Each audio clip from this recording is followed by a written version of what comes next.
she's been teaching for the past 9 years. She specializes in the rhetoric of radical Islamists and studies the ways in which groups like Al-Qaeda and ISIS recruit new followers on the internet.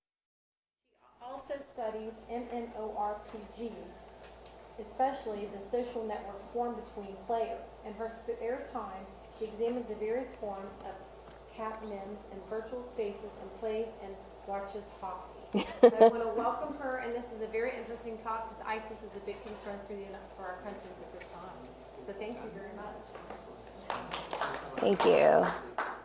I'm actually going to be talking about some basic rhetorical principles and how they can be incorporated both in cross-disciplinary discourse, but also just in STEM fields.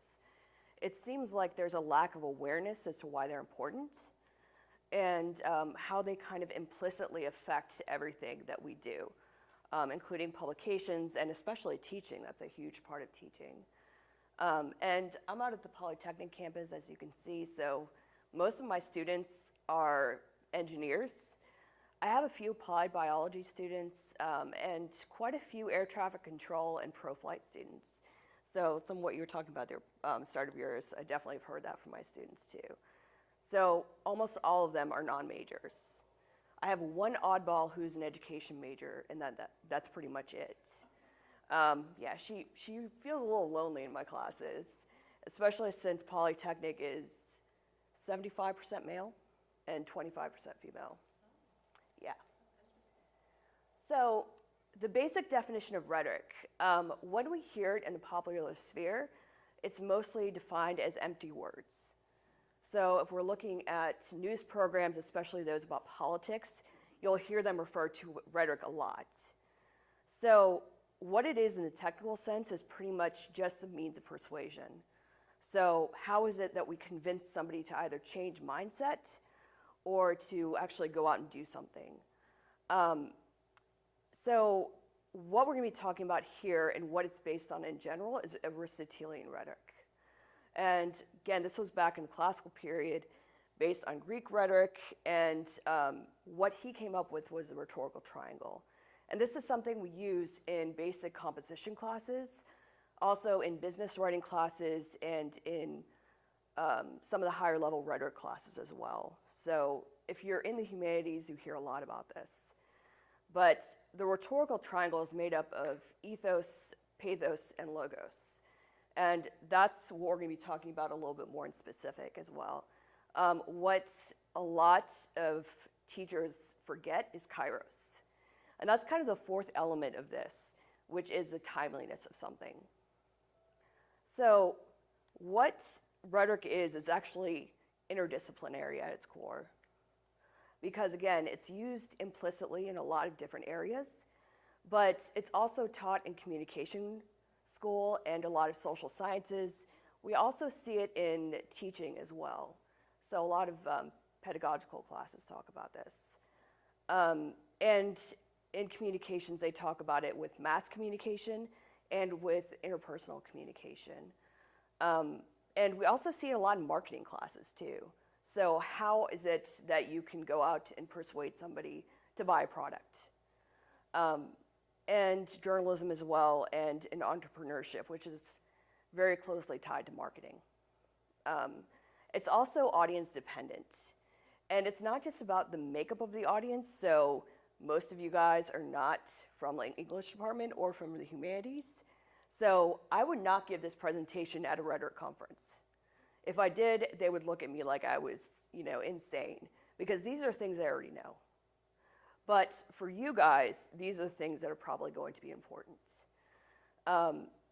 And also with audience, it's also dependent on size too. There's a reason why she was sitting down and having a conversation with you guys, right? Because the audience is small enough to allow itself to that kind of communication. If I was talking to an audience of about 60 or 70 people, then I wouldn't be able to sit down, right? And a lot of that is really practical considerations. Audience dependent also because of the kinds of, I think, points of view and the kinds of emotions that are present in that audience. So even with body language, you have to be able to gauge, okay, well, what kind of body language, what kind of feedback am I getting from the audience? Am I getting a lot of this? You know, is it skeptical body language, or is it somebody who's interested? And those can be a little bit difficult to gauge depending on, I guess, how practiced you are at public speaking. It's also omnipresent, so you cannot get around the fact that rhetoric and emotion and authority affect everything, because it affects any kind of communication. So nonverbal communication, also written and spoken as well. So you really can't get around that. If you are analyzing something, then it necessitates critical thinking. So how is it that somebody is persuaded by Donald Trump, for example?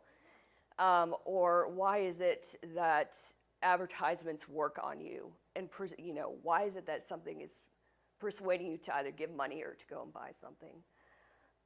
It also necessitates an awareness of the rhetorical situation, which is everything surrounding that discourse. And a lot of this really has to do with the appeals and also the format and things like that. Okay, the other thing as well, and this is something that's taught a lot in public speaking classes, are actually scales of audience. And they range emotionally and based on values from very hostile to very sympathetic. So a very hostile audience is one that is almost impossible to reach. You can, and there's a difference between convincing somebody and persuading somebody. If you're convincing somebody, that means that you're trying to get them to change mindset. And that's pretty much all that you can hope for with a very hostile audience. And this is something I think all of us have had experience with, especially as educators, right? How many of you guys have taught or are teaching? Raise your hands. Pretty much everybody, right? So if you've ever had that student who is extremely hostile either to your subject matter or to you as a person, it's almost impossible to actually get them to do anything, right? And that's the thing with a lot of hostile audiences. If it was, and a lot of this really does depend on your own ethos. So if, for example, you guys know that I study ISIS and a lot of other radical groups. If I was trying to go to Libya and talk to ISIS, which would be a very bad idea, but if I did, they would be a very hostile audience to me just because of who I am, right? Because I'm American and because I'm a woman. I would have no authority with that group. Now, apathetic actually ranges between neutral and very hostile. And they're another hard audience because they just don't care. And that's another thing I think we have problems with the students, right? And this is one that those of us that teach composition have a lot with students that are not majors. Because it's a required class, it's an intro level class, and you have to convince them in some way that it matters to them. Because if not, again, that's one thing where they're going to be on their cell phone the entire class. And then we also have a neutral audience. So it's one that kind of hasn't made up their mind. And then a very sympathetic audience. So if I'm going to a Donald Trump rally, it would be his supporters. Now, what is it that anybody who is, like, let's say when Donald Trump is trying to rally or rile up his audience, what is it that he's trying to get them to do? What does any politician need? And I'll ask this from you guys. Votes, what else?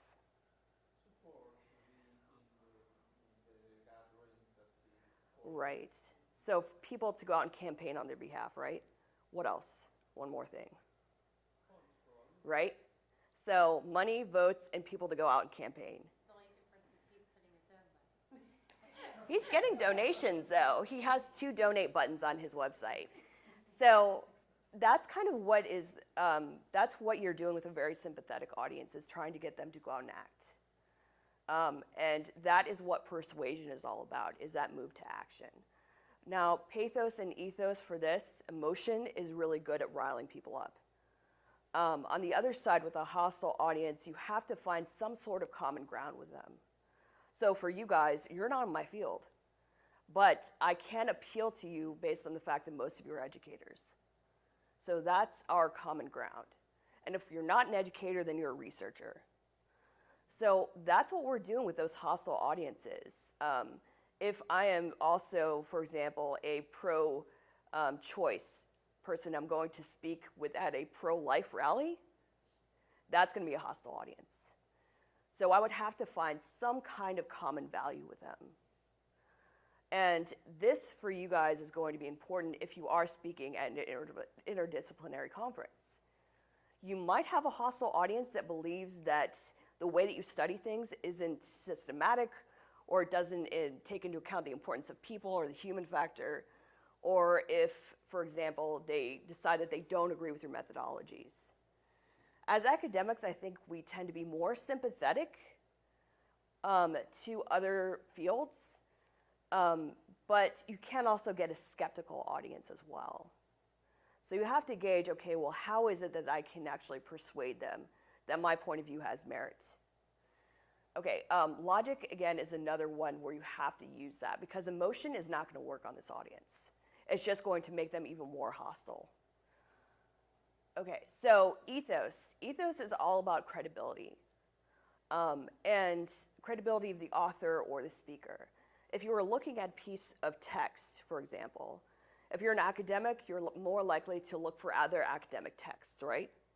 If it's an article in Huffington Post, it's probably not going to have a lot of authority with you. Have you ever had students use Wikipedia as a source, right? And if that's the first line, according to Wikipedia, I immediately start thinking, no, no, no. So if it's for an academic audience, that's not going to work. If it's for a general audience, they might be a little bit more liable to actually believe what that says.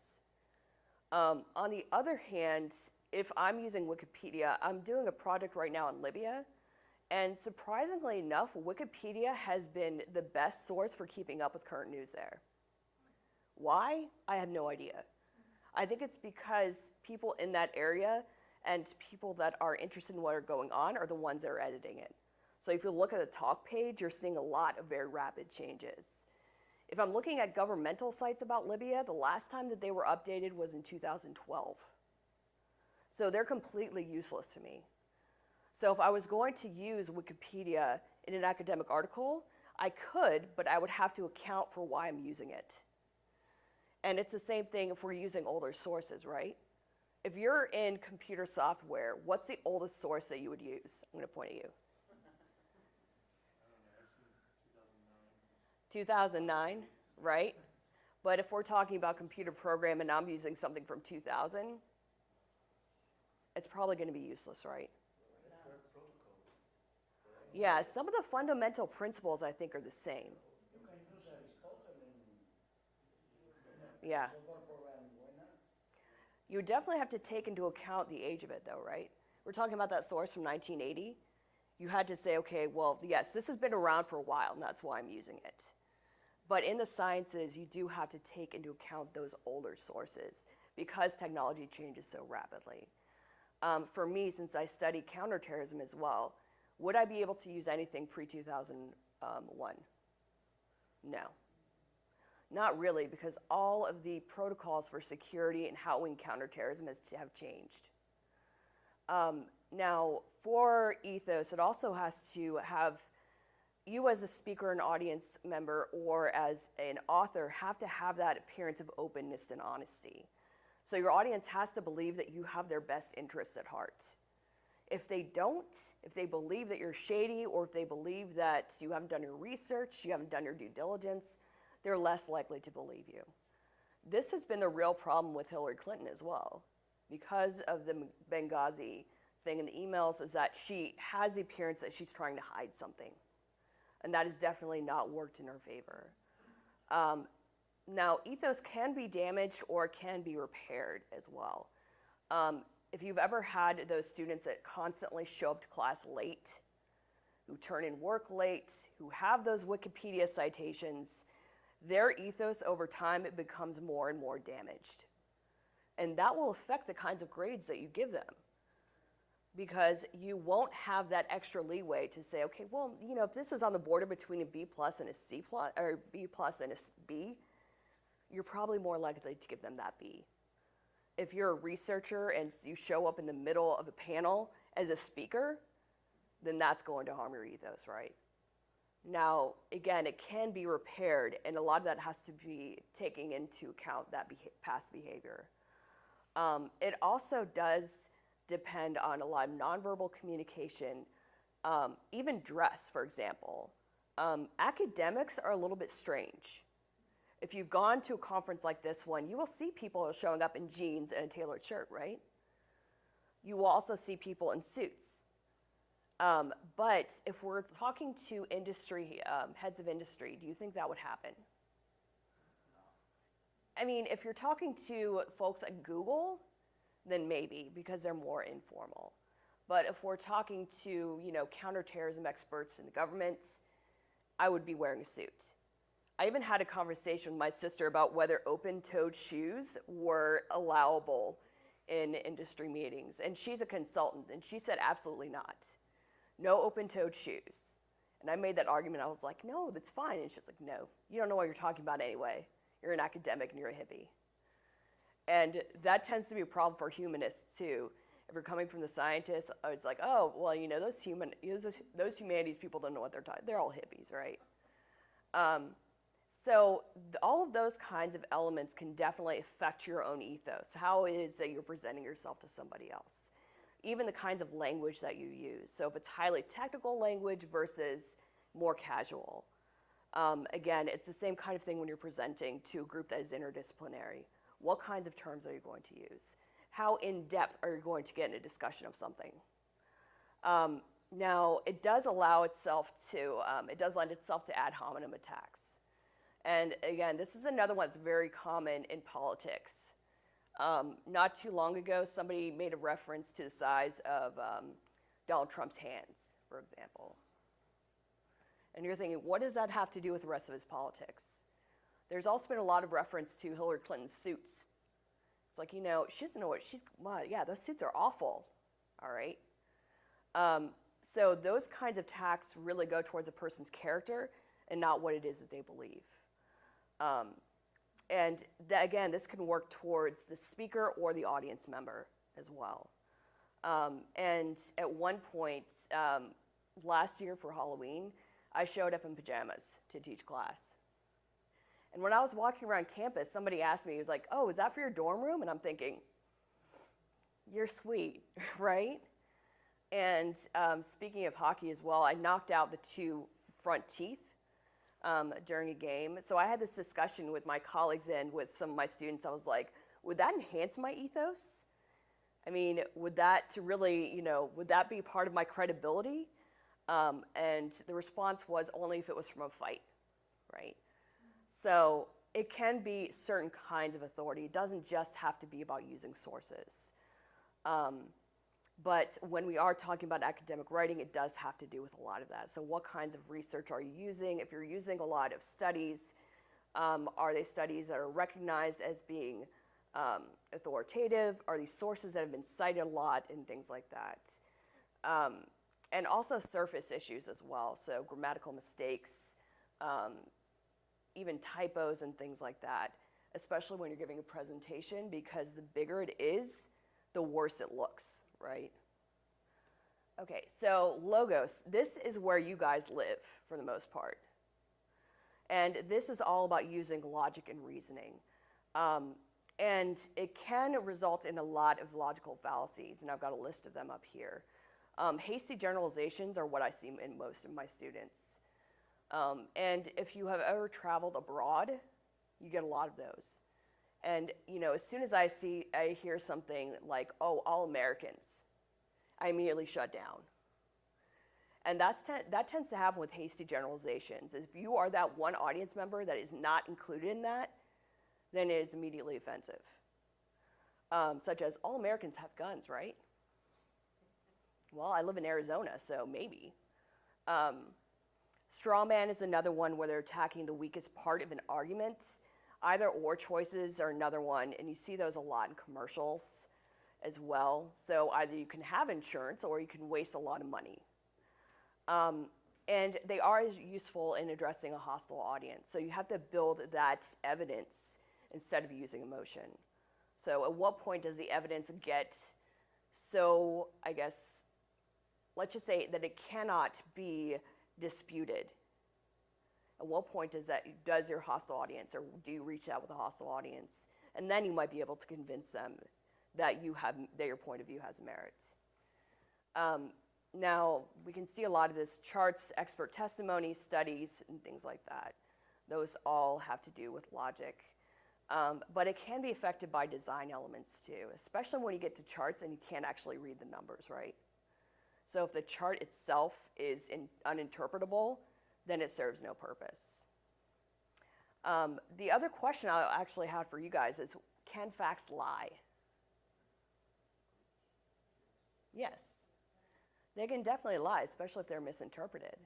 And that can either be accidental or it can be on purpose, right?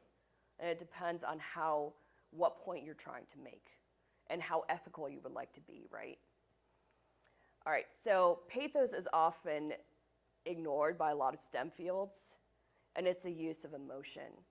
And this is partly because I think in academics we have this point of view that it's unethical to use emotion to sway somebody. That doesn't mean, though, that it shouldn't be a part of your research. Because in order to get an audience to see that something matters, then you're going to have that emotional appeal. And that's why they most often appear in introductions and conclusions.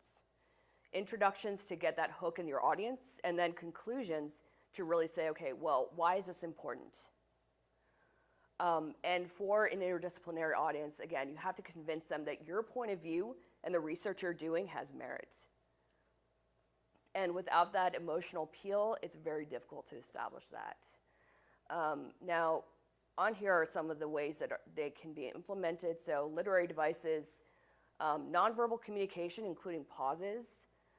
President Obama is the master of the long pause, if you've ever heard him speak. And that's all about building up emotion. Use of repetition, use of imagery, or images too. So if I'm trying to convince you that that terrorism is a real problem in Libya, I might have an image of people holding guns, right? Very commonly used as well for charitable organizations. If you've ever seen those ASPCA advertisements or the UNICEF advertisements, and those are the ones I usually show my students, and they're like, no, I don't want to see those, because they have the sad animals or the babies or things like that. And that's because pathos is very good at moving people to action. So they're overcoming that initial inertia to go on and do something. The only problem is that it has a very short half-life. It doesn't last that long, which is why you'll notice in those commercials as well that they say act now, right? So donate your 50 cents a day, sign up now, come on and do this. And it's because it has that very short life. After those commercials are over, you go back to your show and then you forget about it. And you'll see the same thing at political rallies, come on, sign up for this, do this. So it works with that sympathetic audience. And it can result in overly sentimental appeals, which is a real problem in the US and in academic communities, because we tend to be very skeptical of things that are overly emotional. Like, for example, those ASPCA ads.